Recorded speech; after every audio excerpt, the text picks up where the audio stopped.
देखिए कितनी बड़ी बीमारी अंदर छिपी हुई है, आप समझते नहीं इसकी वैल्यू। कभी भी आपको बुखार आ सकता है, तो डॉक्टर से कहेंगे ना हमको कभी कभी बुखार आता है, तो बहुत रिस्की है। कभी नहीं आता वो ठीक है ना। तो कभी नहीं आता उसके लिए असल में क्रोध आने का और चले जाने का और कभी कभी आने का या कभी नहीं आने का, इसके पीछे कोई तो बैकग्राउंड होगा ना। कारण क्या है इसका? भगवान ने बहुत अच्छा बोला है, कारण सिर्फ निकाल दो, कारण निकालो। ये कारण अज्ञान है और कुछ नहीं है। कपड़ा सिल जाने के बाद सुई निकाल दो। तुम सुई के साथ चलता है जीवन में, तुम्हारा जो जीवन बीतता है ना, रोजमर्रा की लाइफ सुई के साथ चलता है, तो इसीलिए तुमको कांटा लगता रहता है। सुई निकाली नहीं है, सुई निकालो। कोई न कोई बात तुमको जीवन में खलती ही रहती है, चाहे तुम कितना भी उसको ठीक है ऐसा कर गए, पर सुई तुम्हारे जीवन में पड़ी है। कभी भी मार्क करो, तुम सब कपड़ा पहने हो पर सुई तुम्हारे अंदर है। तुमको कोई न कोई बात चुभती जरूर रहती है। और ये जो कारण है, जो सुई है हमारी, ये कारण है। कोई न कोई दुख सुख किसी को बात बताने का, भाई इसको बताओ उसको बताओ, कोई न कोई अंदर छिपी हुई है ही है। और गीता में भगवान ने सीधा बोला है, बोला सिर्फ अर्जुन कारण निकाल डालो। तुम क्यों दुखी सुखी हो, उसमें कारण है पीछे, मैं जीतूं। और जीत का कारण तुम्हारे को कितना बड़ा नुकसान पहुंचा रहा है। सारी जिंदगी में जहर, एक सुई पूरे बदन में कहीं भी चुभती है। देखो कितना तुम्हारे को ख्याल आता है, सारा ध्यान उसी जगह पे जाता है जहां चुभ रही है। वो एक बात, वो एक सुई, सारी जिंदगी बोला मुझे वो चुभ रही है। तो क्रोध का कोई ना कोई कारण होगा। क्यों कारण से क्रोध आता है? मोह है, अभिमान है, राग द्वेष है, इच्छा है, उत्पत्ति है। आप देखो कभी कभी बिल्कुल फिट हो, जिस समय आप फिट हो उस समय देखिए आपका कारण छिपा हुआ है आपके अंदर, पर ये नहीं कि निवृत्त हो गया, पर क्योंकि ये कारण छिप गया इसीलिए आपको उस समय कुछ नहीं लगता, आप नॉर्मल हो जाते हैं। और थोड़ी देर के बाद कारण अंदर पड़ा है, निकल ही आता है, तो एबनॉर्मलिटी आप में नजर आती है, तो आप फिर पछताते हो।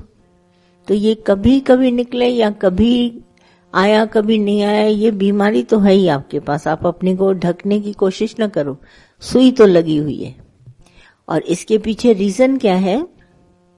जब तक आपके भीतर से ये भ्रम नहीं जाएगा कि दूसरा है, जब तक भ्रम नहीं जाएगा तब तक ये सुई लगी रहेगी। दो, मैं और तुम। और इसमें देखिए सीधी क्लियर बात है गुरु की, न मैं हूं न तुम हो, न मैं न तुम, पर क्या है? परमात्मा। सब साकार रूप भगवान ने स्वयं धरे हैं। हमारा संशय का निवारण है यहाँ पर।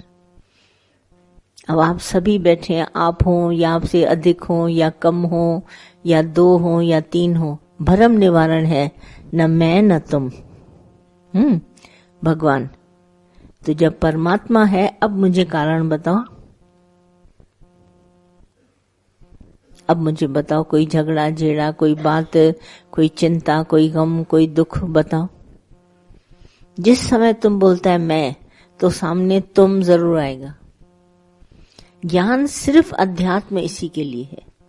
अगर आपने ये नहीं हटाया, 100 बातें मन की बना ली, अब तो ये नहीं लगता, अब तो ये नहीं लगता, अब तो ये नहीं लगता, ये अज्ञानी है। आप बना लीजिए, संसार उथल पुथल में आएगा, कहीं न कहीं बिगड़ेगा विचार। अगर ये निवारण है, मैं और तुम में परमात्मा है, तब आपको कभी भी नहीं आएगा, चाहे जागृत में रहिए, चाहे स्वप्न अवस्था, चाहे गहरी निद्रा। और ये हमारे ज्ञान की पहले ए है, सीखना। ये ए सीखा आपने। अगर ए नहीं सीखा, तुम बी बहुत बातें मेरे ज्ञान की सीख गए, कोई फर्क नहीं पड़ेगा। आपका संशय का निवारण नहीं हुआ। मुझे भी अनेक दिखाई देता है, तभी ये अष्टावक्र गीता में धागे में धागे की मणि बताई है, धागे में धागे की गांठ बताई है। ये सारा संसार ऐसे है जैसे धागे में धागे की गांठ, माना परमात्मा भिन्न नहीं है, गांठ धागे से भिन्न नहीं है। कितना अच्छा ये बताया, जब तक संशय नहीं निवारण हुआ, द्वैत भरम नहीं गया, कोई बात नहीं बनेगी। भले आप कितने भी अच्छे हो जाओ, आपको कभी भी क्रोध ना आए, कभी भी ऐसा इच्छा न हो, आपका स्मूथली जीवन पास हो, पर नहीं, ये सुई अंदर पड़ी है, कभी न कभी मौका पाकर चुभेगी। इसीलिए हम आपको कहते हैं पूरे सब लोग आप ध्यान दीजिए अध्यात्म ज्ञान पर, क्योंकि दादा ने इसी ज्ञान का उजाला किया है और संशय निवारण किया है। न मैं हूं न तुम हो, पर दोनों स्थिति में परमात्मा है। जागृत में देखिए 3 अवस्था बताई। बोला जब मैं जागा हुआ हूं अपनी आत्मा में, जब मुझे ध्यान है कि भगवान है, उसके सिवाय कुछ नहीं है, तो मैं अहम ब्रह्म हूं। फिर जब मैं देह में आ गया तो भी मुझे इस बात का ध्यान है कि ये देह का धारण करने वाला परमात्मा है। ये मेरी सपन अवस्था है। जब मैं अपने आप को देह साकार लेके आया तो इसमें है सपने का पूरा ड्रामा। जितना देह का पैदा हुआ, इस तारीख को पढ़ाई लिखाई करी, ये किया, नौकरी किया, इसका पूरा ये ड्रामा है। तो ये इसका ड्रामा सपन अवस्था में है, क्योंकि पासिंग शो की तरह है। जैसे सपना धीरे धीरे चलता जाता है, ऐसे ये देह मेरी सपन अवस्था में कहानी इसकी बनी हुई है। इसके माता पिता, इसके भाई, इसके बहन, इसका शादी, इसका ब्याह, ये सब सपन अवस्था। उसमें भी मैं जागा हुआ हूं। मैं अपने को ब्रह्म स्वरूप आत्मा जान रहा हूं, सब कर रहा हूं, पाठ जो भी मेरे से हो रहा है मैं आराम से इस पाठ को कर रहा हूं, पर है परमात्मा, ऐसा करके जानता हूं, भ्रम मेरे से चला गया। ये मेरी सपन अवस्था। और गहरी निंद्रा माना बिल्कुल अंदर में मैं गया और नींद मुझे ऐसी आ गई शरीर से, मैं देह का मुझे भान नहीं रहा, और तो भी मैं जागा कि मैं आत्मा हूं। आलस्य निंद्रा, गहरी निंद्रा, अज्ञानता में आ जाना, तो भी मैं याद रहा मुझे मैं ब्रह्म स्वरूप आत्मा हूं। गर्भावस्था जैसे, वहां भी मुझे ध्यान आया कि मैं आत्मा हूं। ज्ञान इतना पक्का होना चाहिए, जागृत में, सपन अवस्था में और गहरी निंद्रा में। गहरी निंद्रा के बाद सुषुप्त अवस्था भी आती है। बिल्कुल ऐसा हो गया कि जैसे मिल गया सारे में व्यापक तत्व, पर तो भी मुझे ध्यान रहे कि आत्मा है। देह का मुझे भान न हो। देह देखिए गर्भ अवस्था से शुरू हुई, फिर बचपन आया, फिर जवानी आई, फिर बुढ़ापा, फिर मौत में।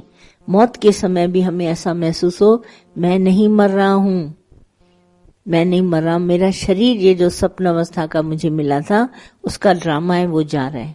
ये ज्ञान हमारे पास होना चाहिए। अब ये ज्ञान अगर हमारे पास आ गया तो जो इंद्रियों के हमारे धर्म है, देखना, सुनना, करना, ये कर्म आपसे आप गुण गुण में वर्तन करेंगे, पर इसमें रिएक्शन नहीं होगा। एक्शन, जैसे हम बोलते हैं ना, पिक्चर बनती है तो बोलते हैं एक्ट करो, तो एक्शन किया तो दूसरा जना भी एक्शन करता है। ऐसे ही मेरे मन में आया मैं माना एक्शन हो गया, मैं आ गया, तो सामने वाला तू हो गया, रिएक्शन। तो इस एक्शन को हटाने के लिए भगवान तुम, ये सिर्फ हमारे को अभ्यास पक्का करना है और आपको करना कुछ नहीं है। भाई कोई आप बड़ा जाके काम करें, अब देखिए आप अगर 20 आना विश्वास करते हैं, 20 आना, तो भी अभ्यास हो गया, क्योंकि विश्वास की कमी की वजह से आपको पढ़ाई करनी पड़ती है। जब आपको पूर्ण विश्वास है, तभी कहीं कहीं बोला गया है भोले भाव। विश्वास जब आपने किया तो आपका भाव भोला हो गया और आपकी बुद्धि नहीं चलती है। आपको परमात्मा पर विश्वास है, गुरु पर विश्वास है, तो आपको विश्वास हो गया 20 आना। अब आप आराम से विश्वास से चलते रहिए, कोई आपको कुछ नहीं करना पड़ेगा। और अगर आपके पास नहीं, बार बार मन आता है कि थोड़ा क्रोध आया, ये आया, वो आया, अपने आप को एक्शन में जज करते रहते, तो आप अभ्यास करिए। या तो 20 आना डिट्टो भगवान की बात को मान लीजिए, 20 गुरु का मत माने। वहां पर भी बोला गया गुरु नानक साहब ने कि 20 गुरु का मत माने, सो सेवक परमेश्वर की गति जाने। परमेश्वर की हर बात को तुम जानने वाला बन जाएगा, क्योंकि तुम 20 आना जानता है, उसकी बात को मानता है, गुरु की बात को। अब देखिए हम सब अपने अपने घरों में चलते हैं, आप कितनी गुरु की बात मानते हैं? माना हुक्म, गुरु कहता है सब हुक्म से कार्य होगा, तो आप चिंता गई आपकी, फिर भी करते। जब कार्य हुक्म से होना है, अगर आप 20 आना उसकी बात को जानते हैं तो सब कार्य हुक्म से होगा, तो इंद्रियों को किसी के बीच में आने की जरूरत ही नहीं, हुक्म से होगा। चिंता नहीं आएगी आपको, कभी दर्द महसूस नहीं होगा, कभी आप किसी चीज का इंतजार नहीं करेंगे, बहुत सारी बातें सिर्फ हुक्म मानिए। तो गृहस्थ आश्रम में आपके पास ज्ञान है परंतु अभ्यास में नहीं है, प्रैक्टिस में नहीं है, तो इसीलिए प्रैक्टिस में न होने के कारण आप वैसे ही चलते हैं जैसा मन आपको कहता है। जैसा आपका ख्याल आ गया जीव भाव में, आप वैसे ही चलते हैं। अगर ये ज्ञान आपको पूर्ण विश्वास का होता तब तो क्या है, फिर तो आराम से बैठो, खाओ पियो, मौज करो, फिर तो कोई न चिंता, न गम, न दुख, न दर्द, न आना न जाना, कोई बात नहीं, क्योंकि विश्वास है। विश्वास है हर कर्म निश्चित समय पर अपने आप होगा, तब आपकी एक नस नहीं हिलेगी। ये है गुरु पर विश्वास। 20 आना विश्वास बिल्कुल मानते हैं। सो सेवक परमेश्वर की गति जाननी, भगवान की इस बात को हम जानते हैं, 20 आना विश्वास, और इसके सिवाय कुछ नहीं। फिर लाइफ ऐसे चलती है बिल्कुल स्मूथली, पता ही नहीं चलता कैसे, और होता सब है, क्योंकि ये सपनवत ड्रामा पहले ही से बना हुआ है। आज हम इसको चेंज नहीं कर सकेंगे, बदल नहीं पाएंगे, जो है जैसा वैसा ही होना है। बाकी हम बैठ करके ड्रामा देखते निश्चिंत होकर। पिक्चर हम लोग देखने के लिए जाते हैं, जब और कोई काम नहीं होता तो चलो 3 घंटे 2 घंटे वहां बैठेंगे तो पिक्चर देखेंगे, काम छोड़ के तो नहीं जाते। अगर कोई जाता भी है तो लौट के उसको अपना काम करना पड़ता है। निश्चिंत होकर अपनी लाइफ की पिक्चर देखिए, जैसे वो पिक्चर देखते हैं, टीवी में बैठते हैं, उसी तरह निश्चिंत हो जाइए अपनी जिंदगी में और चलते रहिए। पर देखिए आपके अंदर सारी मशीन चलती है, सोते जागते चलती है, और किस बात की चिंता, खाने की, पीने की, घूमने की, कपड़ा कमाने की, रखने की, ये सब आपने चिंता। तो अंदर मशीन कहाँ शांत है, इसी को तो शांत अवस्था कहते हैं। दुनिया में मशीनरी अंदर होती है, फिट पूरी चलती रहती, जैसे मोटर आराम से बाहर से आपको दिखेगी ऐसे कवर्ड, अंदर उसकी मशीन चलती है। अब यहाँ क्या है, अंदर भी मशीन चल रही है, बाहर भी मशीन चल रही है, और होना क्या चाहिए, बाहर हमारे हाथ पैर चले और अंदर मेरी मशीन शांत रहे, उल्टा जगत से। वो बाहर बात चलेगी, हाथ पैर सब काम करेंगे और अंदर शांत है। देखिए आप कोई भी कर्म में